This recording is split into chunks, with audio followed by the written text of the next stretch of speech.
Hi, it's Dr. Ray, and today we are going over what is acceptable versus unacceptable AI use for my course. First, let's talk about what is artificial intelligence. So, we know artificial intelligence, particularly AI bots like ChatGPT. AI writing bots are software that have been fed millions of examples of writing. Then, using algorithms, these language generators use predictive modeling to create content. So they've created like an average of what they think an essay is, a sentence is, an idea is, and that is what they replicate when we ask them, for example, provide me a summary of Kate Chopin's Story of an Hour. They have thousands and thousands of examples of both the story and people writing about the story, and it gives us kind of an average that follows the rules of grammar and syntax and all that.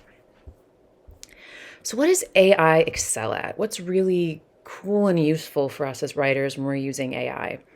AI's ability to translate languages. So, for example, if you have something in Italian and want to, read it in English, of course, it's not going to be perfect. Like, we can talk about that in a different time, all the issues of going through one language to another, but it understands multiple languages and the ability to translate, and its vocabulary is broader than any human's is, right?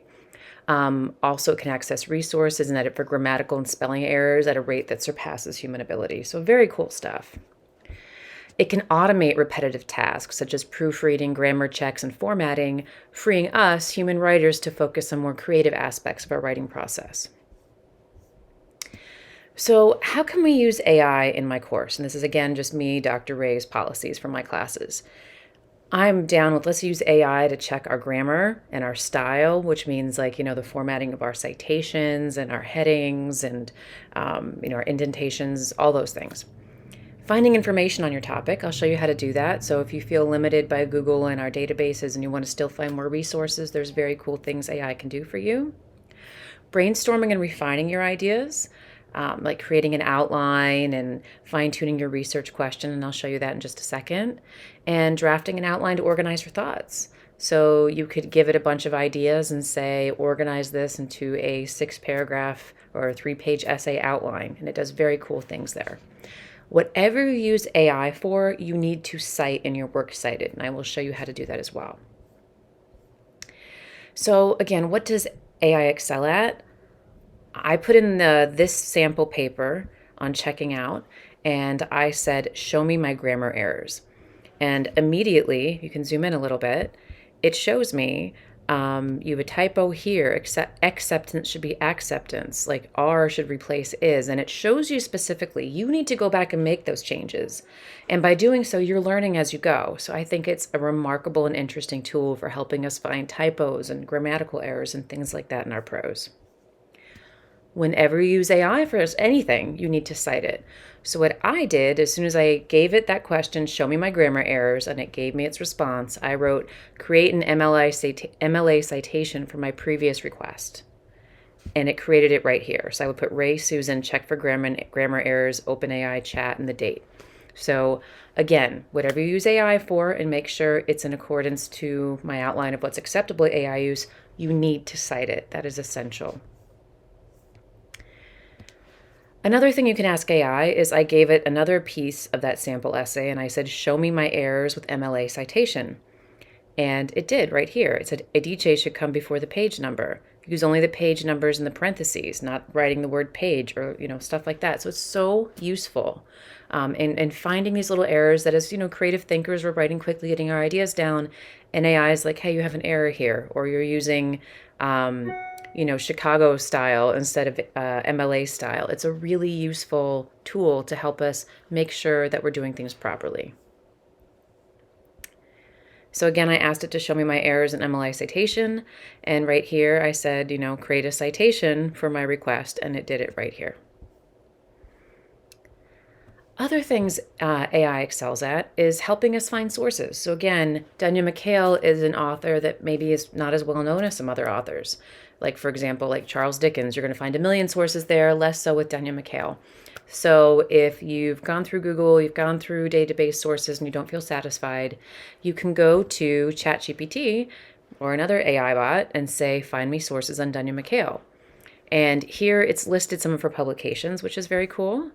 And moving forward, it said, have you thought about literary journals? Have you thought about academic articles? So even when it can't draw you information, it's suggesting ways to find sources on her, which is a really cool way to brainstorm. Because I might have thought, yeah, I've thought about biographical articles, but I didn't think like, oh my gosh, she's probably published in literary journals and magazines. Maybe I want to check that out. As always, whatever you ask the AI bot, you need to cite it. So let's talk about the limitations. So not just my pet peeves and how I don't want you to use it, but where AI is just it's not like you. It can't write like you. And let me show you why. AI lacks human creativity. Again, it's using an algorithm based on all the words it's been fed to create an average. It's mathematical, it's impressive, it's not creative, right? AI lacks human creativity. It doesn't understand nuance and emotion. At least currently, it sure doesn't, right?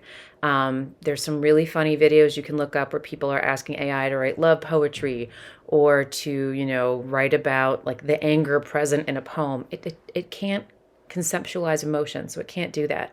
So especially some of the texts you're writing about have really important underlying messages. And AI doesn't understand like that, right? You have to remember it's an algorithm spitting out words based on an average. It can't conceptualize like that. If you are writing a paper comparing two issues, like very controversial issues, like an issue that's very controversial, two sides of it, it can synthesize information, right? It can tell you, so gun control, for example, it can bring in, a history of incidents and laws and all these things, but it can't determine which one is more credible or important, right? They can just weigh it on something you ask it, like which has more sources, which is not a reason to choose a side. So again, it can't assess strength and credibility. You need a human for that. AI tools can't apply the knowledge generated to the real world, except in a very superficial sense. And as someone who's read a lot of AI-generated papers, unfortunately, that have been submitted as student papers, I can tell you AI writing, and also just having fed in my own prompts, it's just an average of what it's been fed. So you get these very like generic, boring, not insightful, fluffy papers. So there's a limit to what AI can do.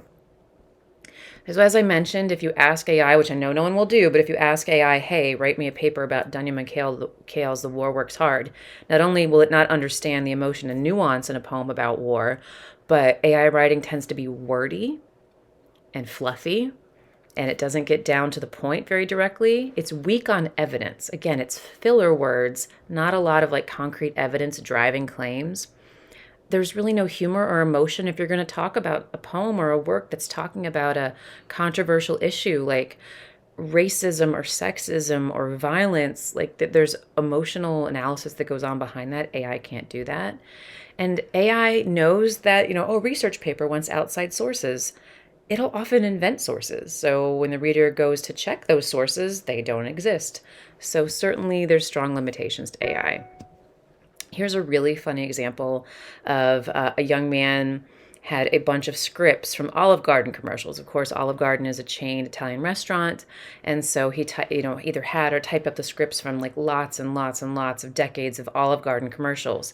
He fed those scripts to a computer and said, "Create me an average, write me a new script." And this is what the computer wrote, and I'll let you take a closer look. But things like pasta nachos for you. The pasta nachos, they're warm and defeated. The menu is here. Lasagna wings with extra Italy. So again, this is not a normal AI production, but when it's something very specific where it only had so many scripts to work off of. But you can see what happens when it takes an average. It's doing its best, but there's limitations to what AI can do, and sometimes they're comical limitations. So you could make the point, well, AI is still awesome, and it's getting better every year. Why am I learning to write? And, AI is getting better, and it is going to do a better job at feigning human emotion, nuance, creativity, humor. I think it's going to be a long time before we get there. But it certainly doesn't possess it. I don't think it will ever truly possess emotion or creativity. Also, by you learning to write, you're learning to think. Because when you're writing about anything, about a topic, about an issue, about something you read, you're thinking through it, you're looking at evidence, you're taking a magnifying glass to your own ideas and evaluating your own thinking and then defending your viewpoints. So by me teaching you how to write and read critically, you're becoming a better thinker. So you don't want to miss out on this process. Writers are better communicators. So I'm pretty good at extemporaneous speech, and that's because I'm constantly writing. I'm constantly learning how to take what's going on in my mind and putting it into words. And that's what you get from a writing class as well. Also, I will share there has been a trend of people who are getting through certain courses, high school, college, grad school, with AI doing a lot of their work, and they're showing up in the workforce and they're being let go or retrained because they don't have the skill set that those courses would have given them. So there is a big problem with people who have used AI, and this is a variety of fields, to do their work for them in college and high school, are showing up in the workforce and they don't have the skills, the mastery of the subjects they were intended to have, absorbed. And this is some very real headlines I wanted to show you about the damage caused by plagiarized AI, of people passing off AI as their own work. I think the headline on the left is the most troubling. The situation has become appalling. Fake scientific papers push research credibility to a crisis point. So there is a lot of pressure on academics in all fields, but including the sciences and also doctors, MDs, to publish and keep putting out new work. They've found so far over 10,000 papers that doctors, scientists, academics have published that have been created by AI. And people assumed these papers were legitimate and they've been in peer-reviewed journals. So, for example, I was going to do cancer research. I've pulled up these articles that I thought were submitted by a scientist, were legitimate, and the information is entirely fabricated and fake. And I started my own research based on this nonsense. So all of a sudden, cancer research is set back, or patient care is set back, or taking on issues of pollution is set back. So there are real life consequences to people submitting AI generated text as their own research, as their own ideas. We're having these issues right now in society. This isn't something in the future. I just want to think about that for a moment. Also, 4 in 10 business leaders say recent college grads are unprepared to enter the workforce, and a lot of that's being tied to how many graduates have used AI to complete work that they didn't master themselves. And also, there's a great article, and I have the sources right here, so you can look up the journal, the magazine that publishes articles. Cheating is hurting college students in that, sense of esteem and accomplishment and not having done these assignments. So with all this in mind, I'm hardcore. Any AI use that's detected, my policy, you failed the assignment and twice you're out of the course. I'm here to help you. So if you're struggling with anything, you come to me, work on it together, right? I'm here to support you and for you to learn. We're going to bypass all this nonsense that I've just gone over. So let's talk about what's unacceptable in my course. Because like I said, you can have it check for errors, check for spelling or grammar errors, find sources for you, check formatting, check citation. You cannot ever let AI impersonate you in a classroom context. That means submitting me work or a comment or even an email. Like, I want your words. I don't mind the typos. Don't let AI generate text for you. If you're feeling really professional and you want AI to check your email to me for spelling errors, that's fine. But don't have AI contact me for you. Don't have AI write a paper for you or a homework assignment for you. Can't write a draft of an assignment. I never want AI writing entire sentences, paragraphs for you. It cannot revise your prose, and I will talk about why in a moment, because I know this upsets some students, but if you write a paragraph, you cannot ask AI, like Chegg or ChatGPT or any of these, rewrite this for me. Don't ever say fix this for me, because it's going to change your writing to its own writing, which is unacceptable. And again, I've had a student ask me, well, why can't I use AI to write my prose? I always use Chegg. I always use Grammarly Go.